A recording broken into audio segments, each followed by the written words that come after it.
Hello everyone and welcome back to another year in the TikTok of FatFabFeminist.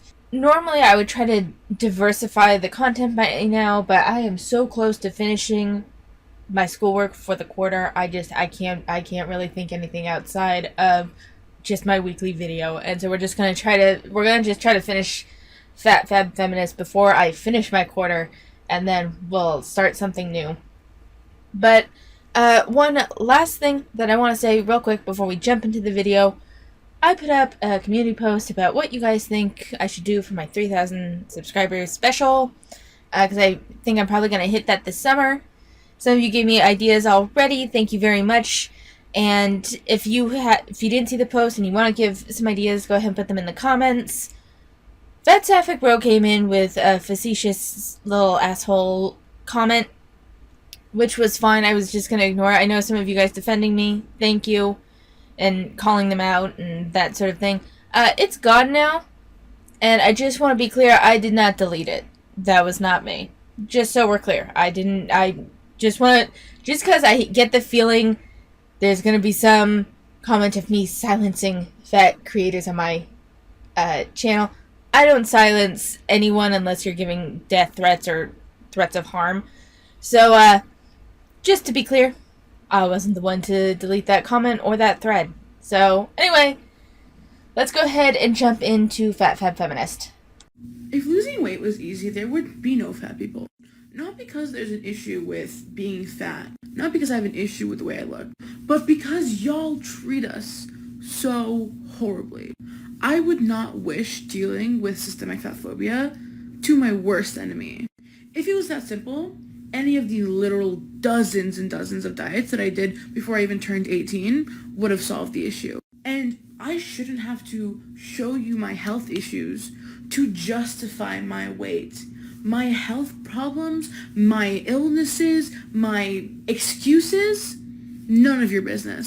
And I shouldn't have to justify why I'm fat for y'all to treat me like a person. If losing weight was easy. So, the comment says, bro, just do something with it and stop crying. Is not that hard, but if you are sick, I get it and I'm sorry. I agree, she did. Well, here's the thing.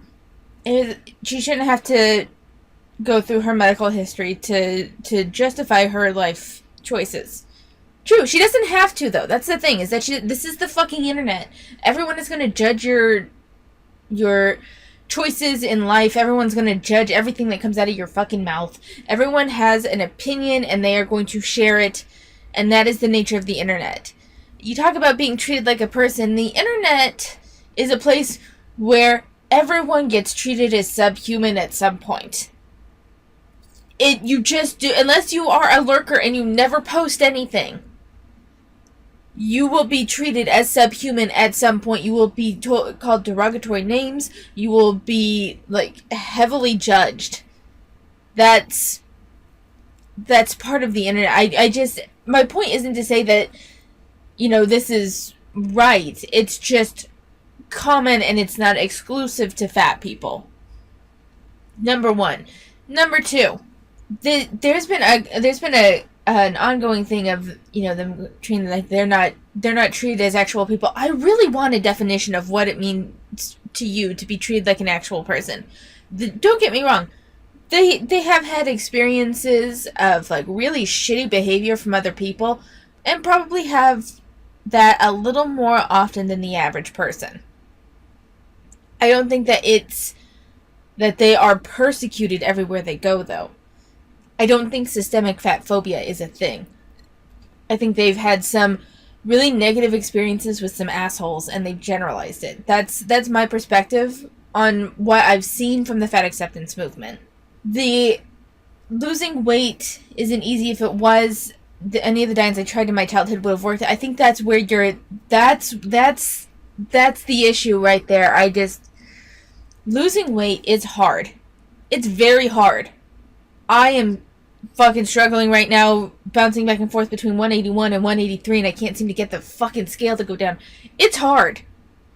It's hard. It's a combination of lifestyle choices, time, and then there's a small other smattering of, like, hormones, or depending on your time of the month, or like there's a couple of other factors in there too that can equate for like I would say up to 5 pounds typically. And then there's some like major health stuff that makes it much more difficult to lose weight. So like there's a couple of different varying factors that go on. Ultimately though, if you decrease your caloric intake, eventually your weight will come down. And it sucks. And it's hard. And I'm not like, it's fucking hard. That being said, fad diets were never going to be the answer. Unsustainable diets will never be the answer. And part of the reason why weight loss is so slow when it's more successful is because you are making lifestyle habits that you can sustain. Creating sustainable, healthy habits is fucking hard and time consuming. It is. The diets aren't going to work. The lifestyle changes will. And I hate that the fat acceptance movement groups those two things in together because they're completely different. There's a very big difference between Weight Watchers or Atkins or whatever fucking diet you want to say. And there's a few there that are a bit more sustainable because unfortunately we use diet to cover everything. And there are some health diets that are very sustainable, like the DASH diet or the glycemic index diet for diabetics to help control their blood sugar and help keep them away from high sugar foods or foods that will at least trigger a high reaction for their blood sugar. So there's those too. I've even heard good things about like the Whole30 diet or the whole something diet. So there are some diets in there that do work. Doesn't mean that even the diets that have some reasonable backing or are more reasonable are good for everybody. For some people it's just not going to work. This is part of weight loss, and this is part of healthier eating, and this is part of healthier habits. Is you kind of have to keep trying over and over and over and over and over and over and over and over and over and over and over again. It's the same thing as learning a new skill. You'll never pick it up the first time. You're unlikely to pick it up the 10th time. Like, it's a 100 tries sort of situation. It's the same thing with learning any other skill. It's the same thing. Like, I guarantee you were not a fantastic driver the 10th time through. Your 10th time in the parking lot. It's not like you suddenly were, like, fantastic at driving. Even if you got out of the parking lot and were driving on basic roads, you weren't a fantastic driver at that point. It takes hundreds of attempts to get something right. It takes hundreds of attempts to even figure out the way that you want to approach something. I don't think that they're dehumanized as much as they say they are, at least not in like the real world. I think their example of diets is overly narrow, I guess, or very restrictive in their views of healthy eating and weight loss.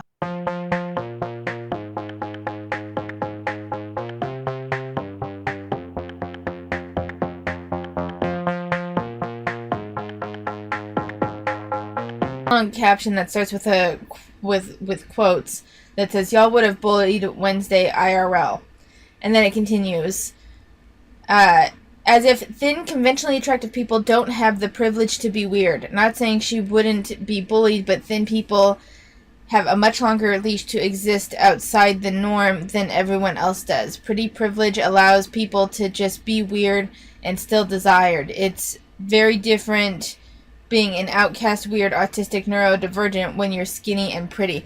Holy fuck, that is such a toxic take. You have no, like, this really bugs me, actually, because there are plenty of people that are fat and weird and people like them. Maybe the issue with, if you're referring to yourself at all, maybe the issue is that maybe you're just a bit unlikable and rub people the wrong way. Maybe you're a bit abrasive. Plenty of thin people are bullied because, like, it's not worse because you're fat. Like, oh my god, and this sort of, like, thin, autistic, neurodivergent people would have it better than the fat, autistic, neurodivergent. Like, I don't know, there's just something, so it feels like it is putting aside, pushing off what autistic, neurodivergent, outcast, weird people have to deal with, especially in like schools and stuff, and in general, in real life.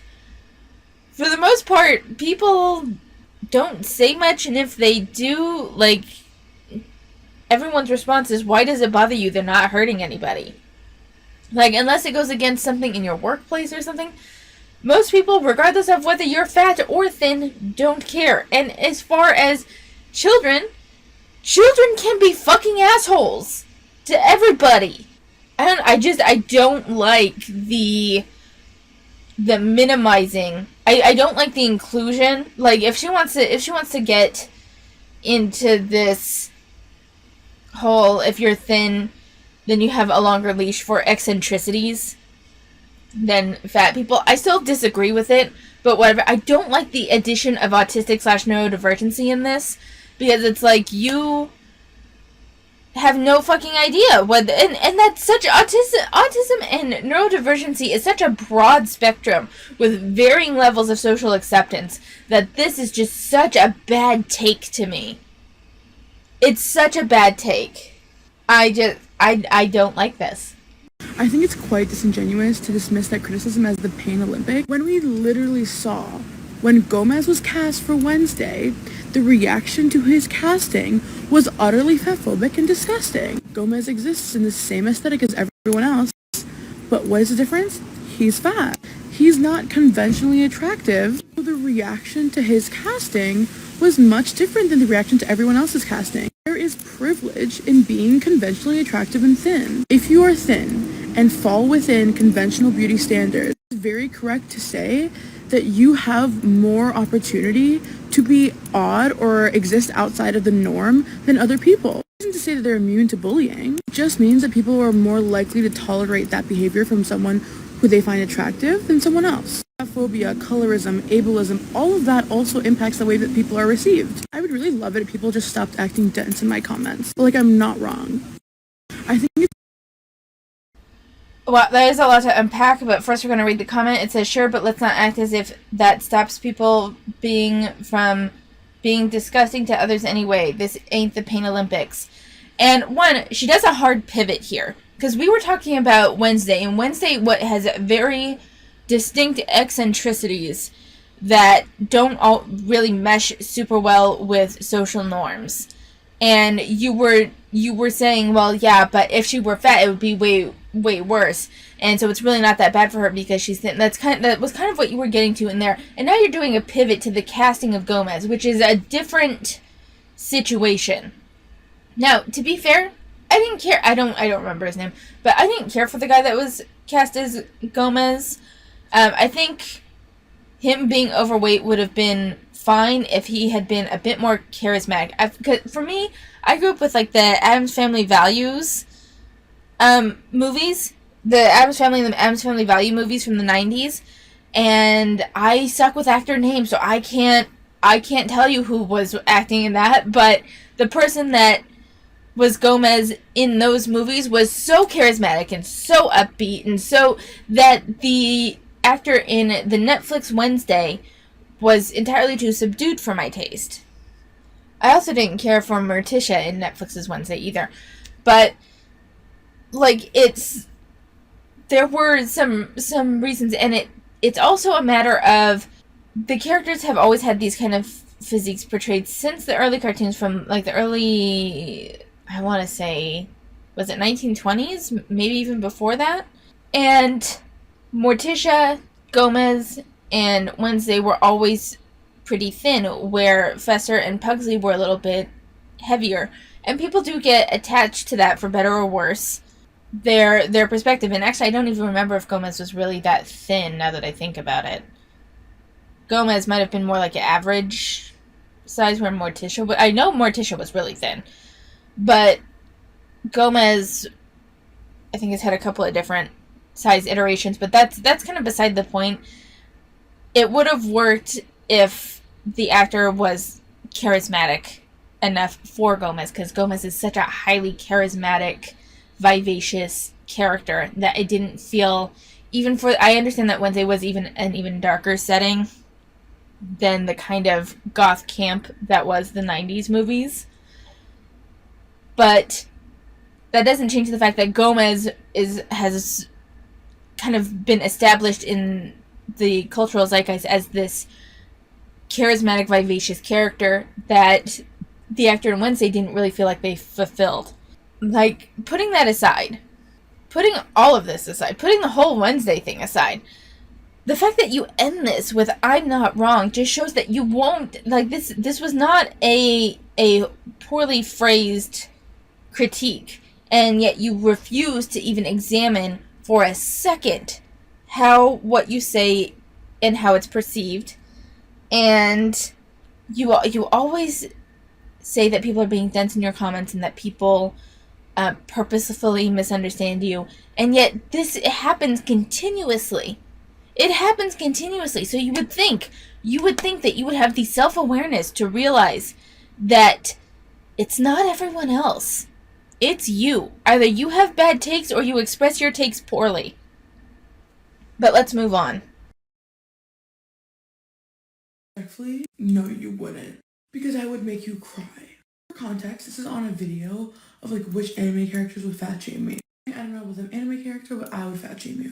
If you tried saying anything to me in real life, I would make you cry. Because that's the thing y'all do not understand. All this hatred y'all have, all this cruelty y'all have, you only have it on the internet. Y'all feel emboldened to say whatever you want because you're behind anonymous profiles. Y'all are cowards. You would never say the things y'all say to me online to my face. You would never fat shame me in real life. Because if you tried, I would destroy you. You think that freedom of speech gives you freedom of consequence.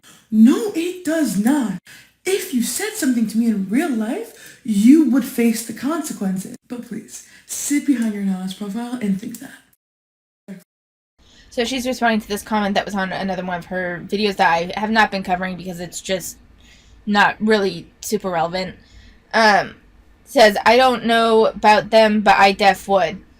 And the thing is that she clearly views herself, and I've seen a couple of people like this that view themselves as like these kind of badass bitches that take no shit, and in reality they're often just rude.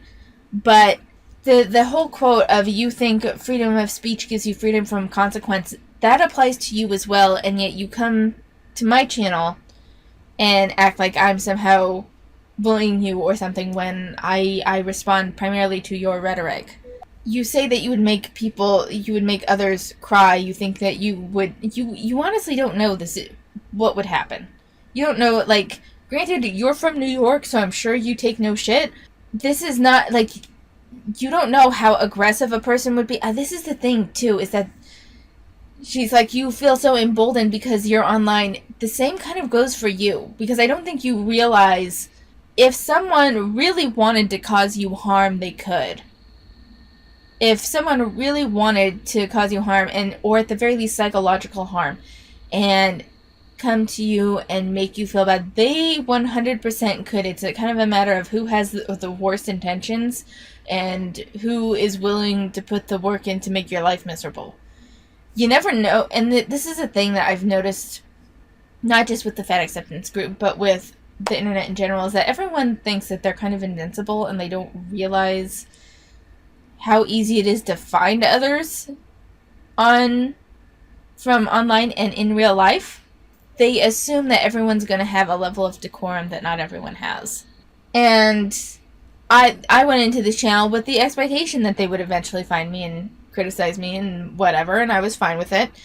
And I purposely left stuff out so that way I'm less likely to be found IRL. But here she is posturing, and it's like, it only takes one. It only takes one person that hates your guts. And I'm not saying that they would kill her, I'm not saying that they would, like, physically harm her, but they could come in and really just make her life hell and wreak havoc on her mental health if they really wanted to. So, you said, no, you wouldn't, because I would make you cry. No, you wouldn't. No, you wouldn't. You don't know that person. Like, you can say that they're behind an anonymous profile, and therefore they're cowards or they're whatever. When in reality, having an anonymous profile using a VPN so that way it's not connected to your IP address would be very easy ways to kind of separate any potential lawsuit for online harassment. It would make it much easier for them to conduct research on you and get under your skin and harass you without consequences. And since we're talking about consequences, and they could very well easily find you, they could stalk you, they could figure out when you're at your by yourself and you're most vulnerable, and potentially orchestrate like a perfect crime against you if they wanted. Now, it would take someone that has an exceeding amount of free time and severe malice intent to do that, but you don't know. You don't know what goes on in other people's minds. You don't know the level of their obsession. You don't know the level of their hatred. And I think that this just goes to show your own sense of invincibility. That's an illusion and not really there. But I don't say this to fearmonger. I don't say this to even put her down or anything. I say this because I feel like it's a reality that people continually forget. I honestly really just wish that, like, explain how much better life is when you're not thinking about your body all the time. I spent so long hating myself, hating my body, because I thought that being fat was the worst possible thing. I thought there was nothing on earth that was worse than being fat. I didn't know. No one told me that you could just be happy. You could just be fat and happy and you could be okay with your body as it was. Nobody told me that you didn't have to be skinny to be happy. No one told me I didn't have to lose weight to be okay with myself. And I just wish someone had told me as a kid that I was just allowed to exist. I wish I was told, because I wasted so much of my youth, of my adolescence, of my childhood unhappy. And you can't get that time back. It's just so freeing. It's so freeing not to spend every waking moment hating yourself. So we're going to put aside the hating yourself comment, but on the constantly thinking about your body, I would actually say that you do, because you're almost constantly making these TikToks about how happy you are and fat acceptance and fat depression and systemic fat depression and stuff. That all involves you thinking about your body and the way that it exists in the world, and kind of honing in on areas where you feel like a victim of society. And so you're kind of perpetuating your own your own like victimhood mindset in that regard over and over and over again. So you may not be. I'm not going to touch the hating yourself, whether you hate yourself or not. I don't know that. Only you know that. I would say that you do think, just from the evidence that you've given us here on TikTok, that you do think about your body a lot. You do think about a lot. And on the note of, if someone had just told you that it's okay to exist as a child, I don't know about you guys, but as a teenager, I thought I knew everything, and someone could tell me that it was okay for something I had a hang up about, and I wouldn't believe them, because as a teenager, I thought I knew everything. As a teenager, I felt like people just didn't understand how big a deal the thing that I was upset about was. Like, there's just, you're judging the ability to cope based on your current ability, which is going to be very different at like 22, 23, I think that you are now, versus 13, 14, 15. It's a 10-year gap of development that you are not addressing. Your developmental ability to cope with your insecurities is very different as a teenager than it is as a young adult. And you can blame society, and I'm sure the messaging did play a role there. I'm not going to say that it didn't. To a certain extent, in adolescence, you just get hung up about stuff that you feel others are judging you for. I think that's even part of adolescent development, is this over preoccupation with how others view you and getting fixated on one or two things. And depending on your environment, that can be more extreme than others, but I think no matter what, there's a level of normalcy to it. And I don't know, I'm not trying to this perspective, but I think it lacks certain perspective. So I don't know about y'all. Personally, I don't love hearing diet talk for 2 hours while I'm getting my nails done. So for the future, can y'all just leave the self-hatred at home? Thank you. So I don't know about you. Oh my god, the entitlement. I want to know if she's talking about, someone that she was overhearing a private conversation with, or if it was her, technician, whatever, that was talking about it. Because if it's the technician that's talking about it, you can ask her, or him, or whatever, that, can we not talk about this? I don't really enjoy talking about this. If it's two people that have nothing to do with you and are talking, then you're just overhearing a private conversation. You can tune them out. No one has to watch their speech about personal things going on with them because someone in the general vicinity who's listening to something that doesn't concern them finds it offensive. I'm just saying, this is such an entitled TikTok. I can't even, it's so entitled. I think a really integral part of being happy is unlearning the fat phobia that society has taught us. It was mandatory for me as a fat person. Personally, after spending over a decade and a half yo-yo dieting, I came to the conclusion that either I was going to spend the rest of my life hating my body, hating myself, being on diet, or I would just accept the body that I was in and try to be happy. If I did not come to the realization that I did, and decided to unlearn the fatphobic ideas that I had been taught since I was a child, there would have been no opportunity for me to feel any type of joy in my life. Because I thought about my body all the time. I was miserable. I didn't think that fat people were allowed to just exist and be happy. I didn't know that I was allowed to just be. I thought in order to have a joyful, happy life, I had to be thin. And no one told me that wasn't the case. I think a really integral part. She often goes back to, no one told me that wasn't the case. No one told me. Honestly, to be completely honest, as someone who was also an overweight kid that obsessed over getting thinner, failing miserably every time, I, the idea of, fat people aren't allowed to be happy never really entered my mind. This, I think that your take is a little, this idea that, I didn't know fat people were allowed to just exist and be happy. I'm not entirely sure that has everything to do with just social messages that we get as kids, because even myself, who was also, we grew up in the same country, and the idea of being thin was very prevalent. We both, I even think I was, because I'm almost 10 years older than Victoria, I think. So I grew up during heroin chic era, where, having an ass, having boobs, everything was considered being fat. You were kind of expected to be rail thin. And the idea of, someone coming up and telling me, you're allowed to be fat and happy, would have crushed me as a kid. I don't know. That, because it's it's this kind of, so you're saying I'm fat even with myself trying so hard. What I wanted more than anything at that point was someone to just tell me I was pretty. More than anything, I think that's what I wanted as a teenager, was someone to tell me I'm pretty.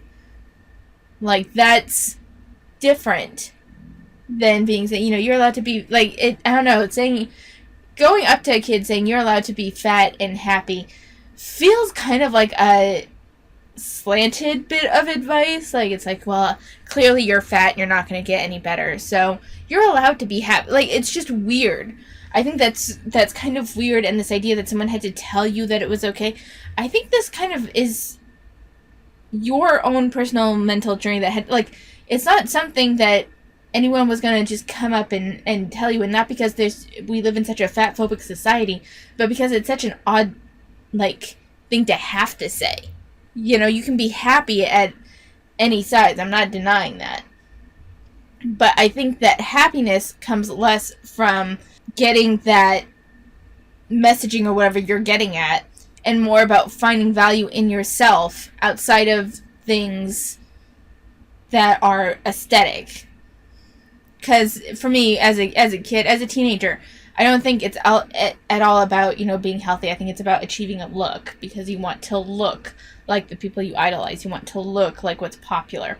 And so I think the better thing, quite frankly, would be to, and this is why with my students, because I was student teaching in a middle school once, and none of the kids have hobbies. And it's like, the kids need hobbies. Hobbies give you a sense of mastery over a new skill. It gives you a sense of exploration of something outside of school, so they can get self-confidence that way. It teaches you to value yourself for something that brings you joy. I think hobbies and learning to not define yourself by aesthetics is a more true road to happiness, in my opinion. This is very subjective, but in my opinion, gaining a sense of pride over skills developed, over something that you actively worked towards. And you can include healthier habits, because healthier habits will also improve your happiness, simply because mental is connected to physical. So if you're getting enough sleep, you're getting enough water, you're eating right, it does make you feel better. So I don't know. Two different philosophies on this one. I'm not going to shit on it entirely, but I do think that she keeps coming back to this, no one told me. It's a weird thing to have to say, I guess, is where I come down on that. My issue with people who lose weight is not the fact that they're losing weight. I do not care what you do with your body. My issue is the way that you treat fat people after said weight loss. Especially if you've built a platform around being fat, surrounded by the plus size community, being supported by them, and all of a sudden you decide it's time for you to lose weight, and you start shitting on everyone else who hasn't lost weight, or all of the people who have supported you until now. Like, you have to have a nasty spirit to have gained a platform and a livelihood from being plus size and talking about being plus size, to then turn around and shame the very people that gave you a platform. That's the issue. The whole point of fat liberation is that fat people get treated equally to thin people. That is all. I'm not making any claims about health. I'm not making any claims about anything else. We just want to be treated with respect. And you have the audacity to be disrespectful. My issue... Again, I say I need examples, Victoria. I need some examples of what you mean by fat people being treated like shit. This seems directed at Rebel Wilson or like Adele or something. One of the celebrities that started out overweight and then got thinner. And you're saying they're shitting on the plus size community. Where? What? I need specifics here. This is my general issue with a lot of the fat acceptance creators, is that they make these general claims. You shit on us, you don't treat us like people, you treat us as less than, fat people aren't treated equally to thin people, and then they don't give any examples or any evidence of their claims. It's like, this is how you get validity, is by pointing out actual instances. So far, the only bit of evidence that I've ever seen from the fat acceptance community that was true was, one, there are some shitty people that will harass them simply for being fat. That happens. I don't think that's a systemic issue. I think that's an issue with assholes. And at one point, all of us are going to deal with that at some point for some reason. Not saying that it's right, but I don't think that it's an issue exclusive to fat people. The medical thing, that is a nuanced issue, and there's varying levels of it, but I think there is some validity there on some levels. Some level there is some validity to them not being taken seriously by doctors when they really need to be. That's a whole nuanced issue there. I can't really think of anything else that they gave evidence to, other than like they're not being up to a size 30 in stores, in which case like there's very few people that would fit into a size 30. This is based on, what sells and all of that. But I just give some examples, please. Sick of skinny people taking plus-size items, I'm gonna start taking their straight-size sweaters and wearing them as crop tops. This is a large from Urban Outfitters. Nowhere is safe from the fatties now. Honey, go ahead. No one owns it. No one cares. You want to take that and wear it as a crop top? Go the fuck ahead. This is what, like, no one cares the way you care when a thin person takes an oversized sweatshirt. You want to wear a sweater that's meant to be full length, but because you're bigger, it's worn as a crop top, and you want to wear it as a crop top? If you're comfortable wearing it as a crop top, wear it as a crop top. No one gives a shit. No one cares. I mean, I didn't find my size. I'm not a large. I'm a 4XL. I'm a big person. Urban Outfitters does not carry my size, like, at all. Like, yeah, I fit into the large, but I shouldn't, like, have to squeeze into sizes that are not mine. Oh, okay. No. No. You say that, but then when someone takes a shirt or something that's a size up and you don't think that it fits them the way you think it should fit them because they want an oversized look or whatever, and in order for it to fit oversized, they have to go up a size, meaning they needed that size to truly fit them for that look, you shame them. So, no. You can't have it both ways. She's responding to a comment that says the large fits you and still complaining about not finding your size. It did fit you. You said you would wear it as a crop top.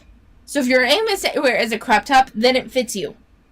I don't want to hear about you shouldn't have to squeeze in, and yet you'll police people for buying oversized pants at the Goodwill or whatever, and yet they can make it fit on them with a belt or what the fuck ever.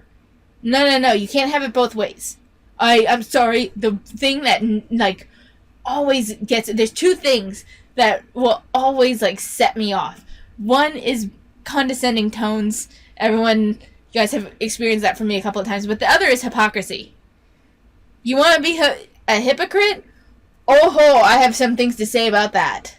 In order to maybe possibly find an item of clothing in a physical store instead of having to shop online. Like, if I had the choice between squeezing into a large and just finding that item of clothing in my size, which do you think I would prefer? My size is not sold in stores unless it's like a tour. Like, there's literally no other in-store options that sell my size. So, when I want to feel included, when my friends are shopping, when my sister is going out, when I want to not buy a necklace or a lip gloss or some kind of accessory, if I can find a large that I can squeeze into, sure, maybe I'll get it. But I shouldn't have to do that. So I'm gonna complain. No one's saying you have to do it, though. You just said that there are shops like Torrid that have sizes that fit you. So you don't have to. And if this is about not being able to... You want to be able to share the experience when you're out with friends and stuff... Everyone has different tastes. I've been shopping with people before where it's like, I don't like anything here, and the stuff that I do like, they don't have in my size. It's one of those things. Like, the victimhood here is just such bullshit. It really is. The sweater fit you. It fit you as a crop top. You said you were going to wear it as a crop top. You don't then get to go back and act like you're still oppressed and they didn't have anything that fit you. Clearly it fit you well enough for you to wear it as a crop top. We've seen the way you dress. That seems like something you would wear as a crop top. It's not a matter of whether she's entitled to complain or not. It's a matter of, it seems like she is looking for reasons to complain. She needs to be a victim in some way. I spent a long time thinking that I didn't deserve to be treated with, like, softness or kindness, and I kind of just took what was handed to me. And I think a lot of fat people do that, you know, because we're told that no one is going to like us, no one's going to want us, nobody's going to want to be with a fat person. So then we accept subpar treatment, we accept harmful behavior, and we accept being treated as less than. Because we take what we can get from romantic partners and we don't expect more. We don't think we're going to get more, we don't think we deserve more. But then you do. And it just takes one person to treat you with the kindness that you deserve. I don't think, just from the way she's saying this doesn't sound like it's a media message issue. Because, in general, not a psychologist, but I do enjoy watching psychology YouTube videos and that sort of thing, but in general, the way I've seen is the way we act with romantic partners and the standards that we hold for those romantic partners stems based on attachments that we've had with our parental or guardian figures and the relationships that were modeled for us. I don't think that could be overrode by simple media messages that are so much more detached from you. So I'm not saying that being fat wasn't a way for you to rationalize the way you were treated, but the fact that you accepted that treatment to begin with, I think stems far deeper than media messages about fat people. To show you the softness you deserve, for you to realize that all of the behavior that you've been settling for, all of the horrible treatment that you accepted because you thought you weren't deserving of any more, you realize you can never accept it again. Everyone deserves to be treated with kindness and respect and intimacy, regardless of your body. And even if you don't think it's going to happen for you, I promise it will. So, I don't necessarily have a problem with the message that everyone deserves to be treated with kindness and respect and all of that. I don't disagree with that. I don't think that the accepting of negative behaviors solely came from the fact that you were fat. To me at least, that seems to stem from something deeper, something further back, something deeper in your childhood than adolescence. But that could just be a total conspiracy theory on my part. I don't know her life. I don't know the circumstances in which she grew up. That's just my initial reaction to how she's phrasing things and how she's presenting this.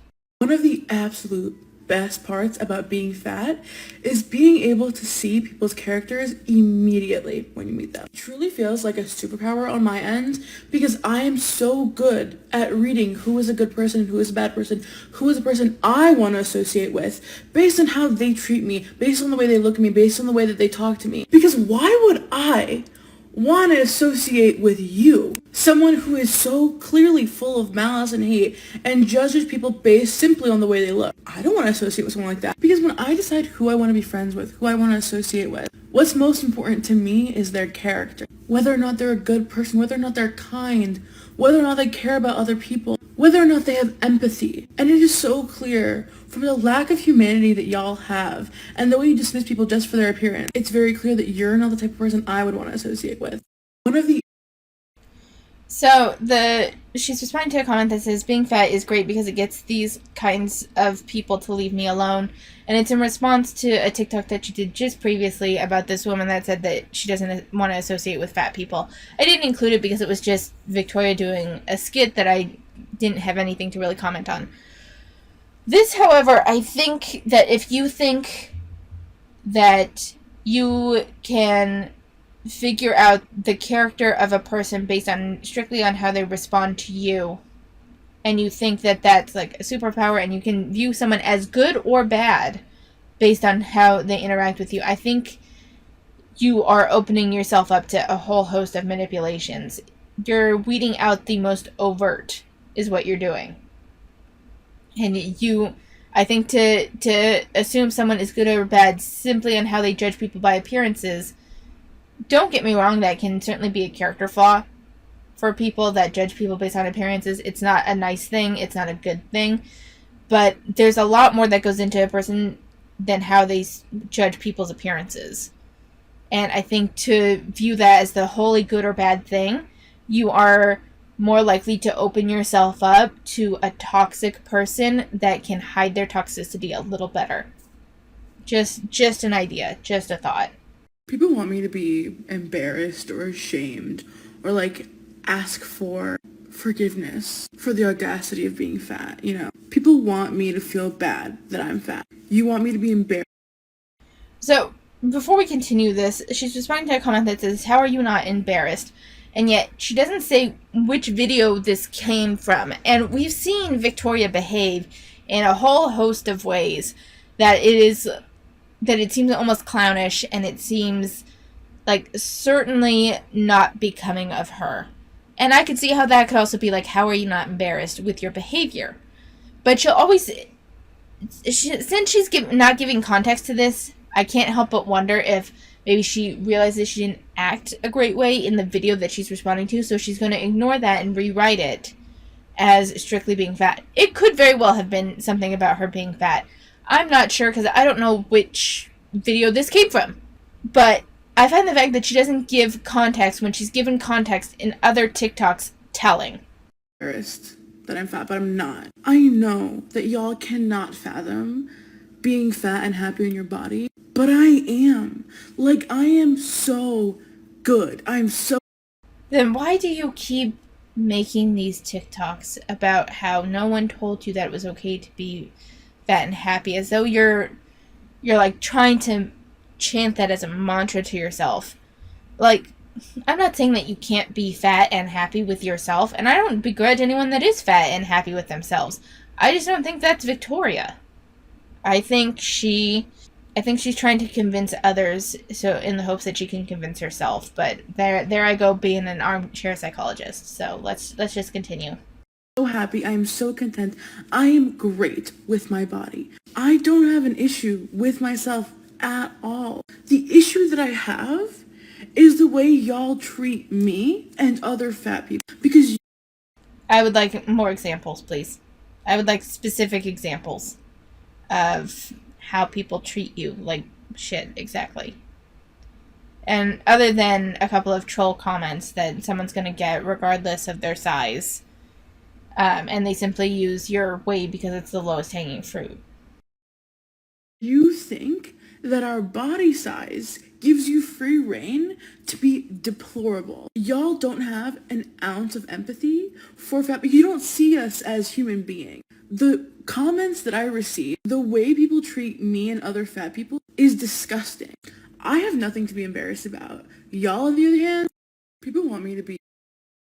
The thing is, though, is that you are so aggressive in your TikToks. You are so victim-y that do you ever stop and think that people may use your weight as the lowest hanging fruit to attack you, but their core issue is your behavior? Just a thought. That doesn't justify the harassment. I want to be clear on that. Not saying it justifies the harassment, not saying it justifies the negative shit that you get. Sometimes people will take the lowest hanging fruit, kind of like how you try to take my anonymity as a way to discredit me, as a way to attack someone because they have issues with something else. Like, you have issues with the fact that I talk about you. You have issues with the fact that I cover your TikToks. And so what you do is you attack my credibility because you can't refute my points. So perhaps they can't really say, they can't come up with a cogent argument against what you say, but they don't like the way that you present it. And so they attack with the lowest hanging fruit. The way that men acted when the Joker came out, this is my Joker, except I will be... Implying that fat people are the reason for world hunger is an insane take. Because if you really cared about world hunger, you'd be talking about the fact that we make enough food, we produce enough food to feed the world. We currently produce enough food to feed 10 billion people, and there's only 7.5 billion people in the world. I promise you, fat people eating more is not the reason that millions and millions of people go hungry every year. That is a purely systemic issue. Something I'm sure contributes to that issue is the amount of food waste that is happening in the United States. Americans waste billions of pounds of food. Like, as much as 40% of the food supply is wasted. Waste 40%. Billions of pounds of food is wasted. People are not eating it. It is going in the trash. No one is eating it. Let me make one thing so clear. World hunger is necessary. There is no reason why people should be going hungry in 2022. We have the capability to feed everyone. It is a systemic governmental failure that people are going hungry right now. Fat people are not the reason for world hunger. All lies with governments and systemic failure. So she's responding to a comment that says world hunger is an issue and tons of fun here has the nerve to call others deplorable. And I have to be honest, I agree like wholeheartedly with her argument here. And the reason why I'm showing this primarily is to show that she's capable of making very sound arguments. She points out how, you know, we have plenty of food to feed everyone, and yet hunger still exists because of systemic issues. She goes into general food waste. These are excellent points to demonstrate how obese or morbidly obese people are not the reason why there's world hunger. And it comes more from the economics of food, at the very least in the US, if we're going to talk about hunger in the US, there's plenty of ways that we could reduce food waste and feed the needy. Like, these are excellent points. This is a pretty well put together argument. It's too bad that she can't do this with more stuff, because I 100% agree with her here, and I think she makes some good points. This is what bothers me about fat phobes, because literally, what are you talking about? This person makes, the comment that basically, I'm fat, so I smell bad. And I'm like, I own soap, so no. Because literally, as a fat person, one of my biggest fears is smelling bad, so I'm meticulous about making sure that's not the case. Anyways, she says, we know damn well you ate that shit. What are you talking about? What are you talking about? I literally say, huh? And she goes, you ate the soap. Girl, please, what are you saying? Like, you fat phobes don't make any sense. What are you talking about? You see a fat person and you're like, gonna make them feel bad for being fat. Gonna call them smelly. That'll get them. And when I'm like, no. You're like, fat bitch eats anything. She eats soap. Like, oh my god. If you're gonna be mean to me properly. Y'all are so lame. This is what bothers me. So she covers the interaction pretty well. Someone calls her fat and smelly. She's like, I own soap. She's like, okay. They're like, okay, I like too. You ate it. She goes, what? And the person responds, you ate the soap. Don't lie. And she finally responds with, that, does that insult make sense to you? And, like, this is just a shit interaction. It really is. My only question is, why did you continue respond? Like, don't give these people time. You call these general fat phobes as though everyone that's against you, because you could, and it's not that I have an issue with calling this person fat phobe. It's that term is used so generally that it groups people like this and people like the anti-FA community here on YouTube that primarily focuses just on the rhetoric, and it groups those two people in together. I have not once insulted Victoria in the way of her body and how she looks. At least I don't think I have. And if I have, I apologize. I try to focus on the rhetoric, and this here is completely toxic. But also, something I've noticed with the fat acceptance community is that they give these people entirely too much of their time. Why respond? Why not just block and delete the comment? Not accept it, because it says you accepted the request. Don't accept it. Don't accept it. Let these people scream into the void. You don't have to respond to them. Medical fatphobia does not just impact fat people. If a doctor is treating you based on what you look like versus what your symptoms are, you are not getting the correct quality of care that you deserve. Fat people will go into doctor's offices, say, I have XYZ symptom, and doctors will say, lose weight, you'll be fine. Instead of looking at their symptoms, they're looking at their body and then diagnosing them based off of that. That means that we do not have the same access to care as thin people. Stories like this are true. Because of the biased idea that type 2 diabetes is a fat person disease, a thin person who might have type 2 diabetes is less likely to get tested and therefore treated for the actual issue that is harming them. That's one of the huge harms behind medical fatphobia and the biases that these doctors have. So it obviously decreases our quality of care, but it also decreases yours. Not that thin people should personally have to be affected by medical fatphobia to care about it, but there's potential for you to be impacted too. Nobody wins with medical fatphobia. Nobody. We all deserve to have doctors listen to us. So, the thing is that she's responding to a comment that says, my skinny friend with type 2 diabetes almost died because they didn't think he could have it because he was like a skeleton. And this is an issue, and I don't like the idea of categorizing this as fat phobia, because all sorts of people have issues with doctors not believing them because of a perception of themselves. This could be due to color, this could be due to gender, this could be due to a variety of things. And it's definitely an issue in the medical community, but I think a lot of it just stems from the doctors being human, and you have to be able to advocate for yourself. And I know it's uncomfortable, and I actually think that advocating for yourself in a medical sense is something that should be in some sort of adulting class. And yes, it has the ability to be overused and abused, but I think that there are times when it is warranted, when you do have to advocate for yourself, and getting comfortable with that and having practice with that when you're young, I think would help a lot. But I don't know if I would say that this is just, medical fat phobia. Ice and a gust of winds because it's Fashion Week and we want to stay skinny. So where are the comments under that post talking about how she's promoting eating disorders? Because I exist on the internet. I, as a fat person, just show my face, living my life on the internet, and I am told that I am promoting obesity. Literally not doing anything, just my existence promotes obesity. But this person, quite literally, promoting disordered eating, this 2012 pro Anna Tumblr-esque answer. How is that not promoting an eating disorder? Because that's what she's doing. But no one's gonna say anything about that because we've somehow entered an era where that's just an okay thing to say. Like, are y'all not so tired of being obsessed with being thin? Is it not boring to you? Because I'm bored for you. And it seems like a great time to remind you all, if your outfit only looks good on thin people, it's not fashion. It's not a good outfit. You're just skinny. So, the only thing I really want to address with here is she wonders why her rhetoric is called, promoting obesity, and then a comment like this is not called out for promoting an ED.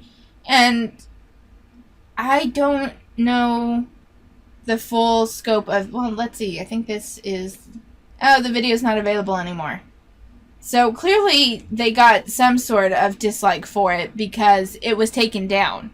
If it was something to be proud of and something, then it wouldn't have been taken down. So I don't know if I think that this is even true that they didn't get harassed for promoting an ED. So just putting that aside, something else that I want to say is that they don't claim that what they're doing is healthy. You do. You claim that what you do is healthy. They're not claiming what they do is healthy. But from the sounds of it, this idea of, no one's calling them out for promoting an ED, no one's calling them out for promoting disordered eating, their video was taken down, which usually suggests that they got some backlash. Not a guaranteed thing, but it suggests it for sure. It's always funny to me that people think because I'm fat, I'm always eating, just constantly shoveling food into my face. And I'm not going to say that I don't eat. I very much, I'm fat, I do eat. But, today, it's 7 p.m., 7:30. I have not eaten a single thing. I have not eaten a single bite of food because I can't decide what to do. I can't decide if I want to just go make something for my fridge or if I want to go out. And if I want to go out, where do I want to go? Or do I want to order something to delivery? And I can't settle on what I want. And so I've been putting that aside for literally 5 hours. To the point where, I just, at this point, need to eat something. Doesn't matter what it is. And, that's, it's my brain. That's the problem. Does that make sense? It's not, I'm just paralyzed. My ADHD is, so bad. And that's why it's always so funny to me. It's not that I don't eat, but, most days, most days I have one meal a day because of, my ADHD is so bad. If my brain worked, my eating patterns would be a lot better, but it doesn't. It's always. So, as far as I know, there isn't anyone claiming that you just eat all the time. The general criticism I've seen for fat people is that their portion sizes are humongous, and they just eat too many calorically dense foods, which so far nothing that you said would refute that. If you say you're eating one meal a day, well, you are a 4X. That one meal must be 4,000 calories. It's not a matter of you eating so much in a day. It's not a matter of you eating all the time in a day. It's a matter of you eating so many calories in a day. And I was not the only one. I was not the only, and I was not. So, I'm only briefly going to respond to this one. The caption says, realizing that other fat kids grew up hating their bodies and wishing they could cut their fat off with scissors. And her description says, we deserved better.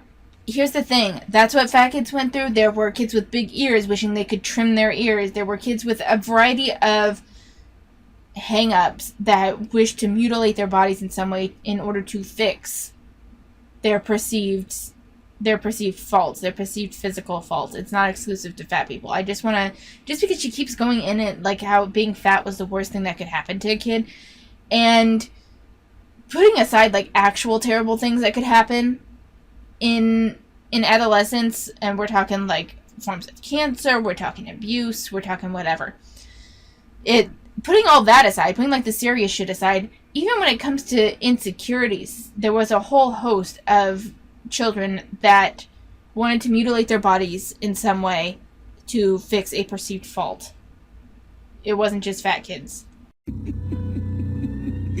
Girl, fuck them kids and fuck you too. Girl, fuck them kids and fuck you too. So, this is just a slideshow with various fertility symbols, it looks like, and it says, "You are beautiful just as you are, you deserve to be happy just as you are perfect just like the women before you." And the first picture says, "Fat bodies are and have always been art." And the thing is, though, is that these fertility symbols were meant to symbolize abundance and fertility because the thing is that you do lose your period if you get below a certain weight. And so having a higher weight within reason is good. Not dropping below a certain weight percentage for women is good because it helps the body function. This also is a matter of wealth. Like, this is like a matter of accessibility to things that would make you fat, which in ancient times was not guaranteed. We didn't have the abundance of food that we have now. Like, it feels like there is some ignoring of culture in this. Culture and accessibility at the time for this. But let's move on. I've said it once, and I will say it a million times until y'all hear me. I don't have a problem with my weight. I don't have a problem being fat. I am so happy and content in my body. My issue is the way that people treat me because I'm fat. That is the only issue I have. And I'm not miserable. I am happy. I'm good. I'm mentally ill, and that's its own thing, but I'm not miserable. I get on this app and I complain, right? Like, I talk about the things that bother me so they don't sit inside me and bother me until they, like, explode, you know? Should I be in therapy? Potentially, maybe. But the internet is quicker and cheaper, so I understand people's misconception of my personality because either A, like, you don't follow me, you don't get it, you just look at me as, like, an angry fat bitch. Like, I get that. When I see things that I disagree with or I don't like, I call them out because I feel like if I don't, who else will? And that makes me feel better. This is the way that I have chosen to exist in a fatphobic society, but I'm good. So the comment she's responding to says, "Don't let your weight make you miserable. We all just have to accept the cards we're dealt and make the best of it." But the thing is that she says that people have this misconception of my personality. She's always framing things as misconceptions. You're purposely misunderstanding. You're purposely being dense in my comments and stuff. We judge based on what you've shown us. We have gone through nearly a year of your TikToks. And from what I can see, you are a deeply insecure person. That is the impression that I get from your TikToks. And then you call out and look for things to kind of be a victim about to validate your sense of persecution in the way of people not finding you attractive. Because it's unlike Fat Sapphic Bro that seems to, like, tie everything around to, like, two vicious oppression narratives. FatFabFeminist Victoria is a little bit more narrow in how it's just herself. Like, she feels bullied, she is persecuted herself, and Fat Sapphic Bro has that as well. But for Victoria, it seems to stem more from perception and not... It's just more aesthetic based, I guess, is the best way I can frame it. She seems deeply insecure and projects those insecurities into the thoughts of other people and then claims that she is treated as less than human because of it. That is the impression I get of Victoria. We have been through nearly a year of her TikToks. I have seen nearly every single one. I don't think it's a misconception of your personality. I think it's either something that you lack self-awareness of, or it's a personality that you put online. So I did get fat shamed yesterday in public. At first, I was literally so embarrassed that I just ran away into the bar. Then I decided to confront them. Because if you have something to say it to my face. Comment about me earlier? Absolutely not. Because I did hear it. Absolutely not. Nothing to do with you. I made eye contact with you when you left. I don't remember seeing you. This is the first time. This is the first time. I just want to double check. They obviously denied it and acted all innocent, but I'm really glad that I went out and said something because it was really like eating at me. Never expect you to stand up for yourself, and when you do, they go silent. And going back out there and taking the power back from them felt so good. When they went back into the bar, the man looked at me, looked away, and then looked down in fucking shame. And that's what you deserve. You deserve to feel ashamed. People ask why I consistently talk about being fat, why I continue to do fat liberation work. Until the world stops being fatphobic, until the world stops giving me reasons to be outraged, I will continue to do this. So I did get...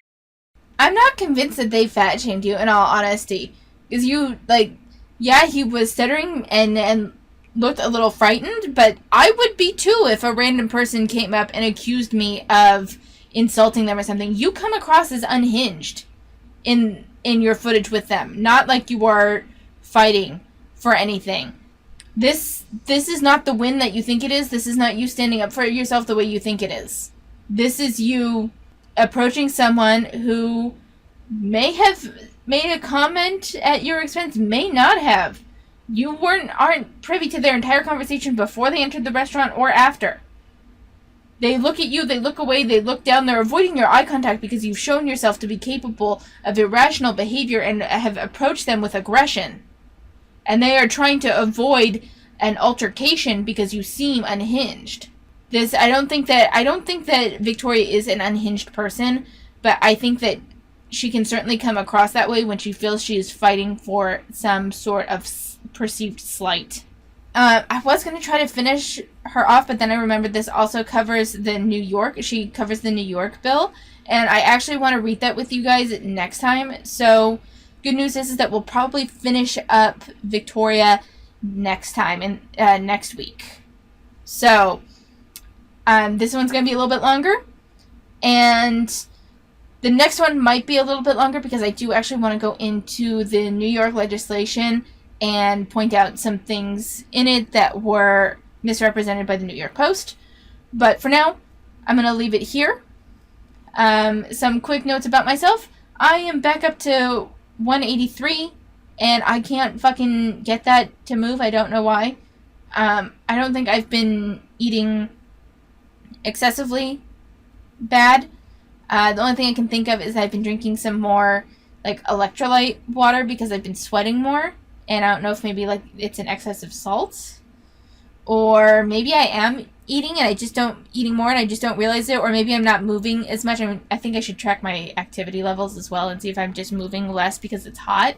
But there's that. I'm struggling with my fucking dog right now. I love her dearly, but she's pissing me off. So she has to take 3 pills a day. She takes her vitamin, she takes some kidney meds, and she takes an omega-3 supplement for her skin. And I wrap them in cheese for her to make it easier to go down. Well, she's sick of there being pills in her cheese, apparently, and has taken to peeling the cheese off from around the medication and then leaving the medication. And so now I'm having to do that thing where you stick it like halfway down their throat and then you close their mouth and massage their throat. I don't like doing that to her, and I'm trying to figure out a way to get her to take her medication. She needs to take her, at the very least, she needs to take her kidney medication. I would like her to take her omega-3s and her vitamin as well, but if she can just take her kidney meds, I'll be happy. I love her, but she's stressing me the fuck out. Happy things. I was able to finish all of the homework for one of my classes, so I only have 2 more to get through, which should be 95% done by the end of this coming week, which is when this video is going to go up. So I'm excited about that. And then I had a cupcake decorating class this weekend, which was really fun. I learned how to make succulents.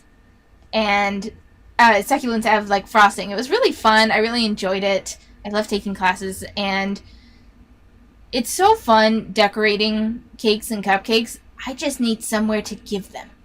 Like, how do I get rid of, like, I enjoy the decorating process. I live with 2 diabetics. We don't need an abundance of cake and cupcakes and general frosting and pastries and shit in the house.